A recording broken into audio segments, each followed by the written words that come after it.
I'm Mari Cartel, LifeScript.com with your Hollywood Health Report. Coming up, can depression lead to murder? A new movie dissects the possibility. The new thriller Side Effects sheds a big light on depression, suicide, homicide, and treatment. But is it realistic? LifeScript.com's Stacey Gualandi sat down with the movie's producer and medical consultant, Dr. Sasha Barde, for answers. How have things been going with you? I can finally sleep. I have some energy. We had sex.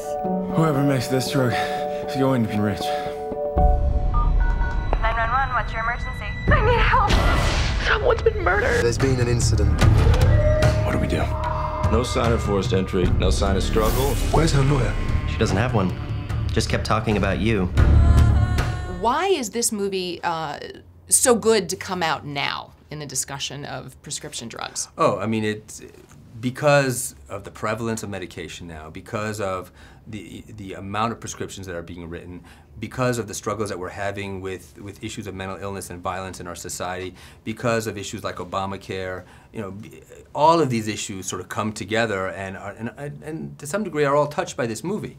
What is it about our society right now that makes us so dependent on pills?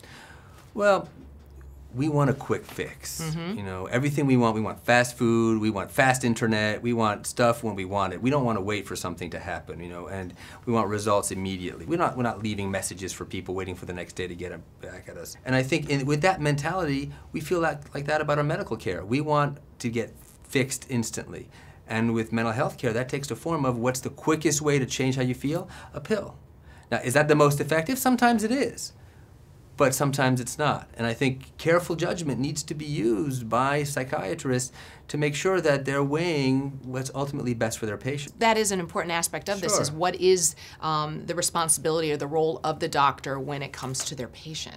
Obviously, patients have informed consent and they can make a decision, but it's really the doctor's job to instruct and inform the patient as to what their options are. And if the doctor doesn't feel medication is required, then he or she has to stick to her guns.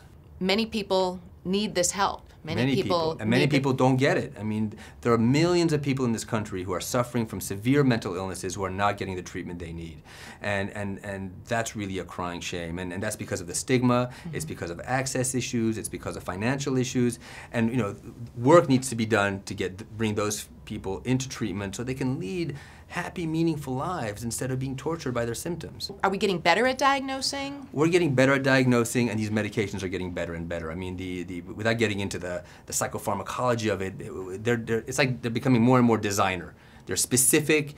We are understanding what they do to our brain, what they do to our neurochemistry, and so we really are able to now target specific things that we want to do.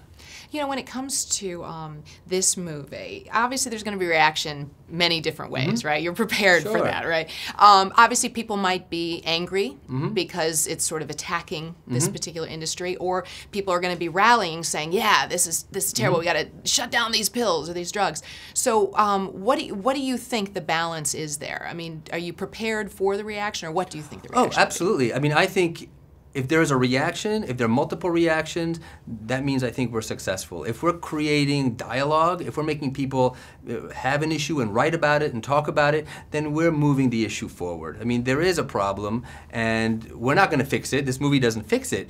But if this movie can get people talking about it, then that's huge as far as I'm concerned.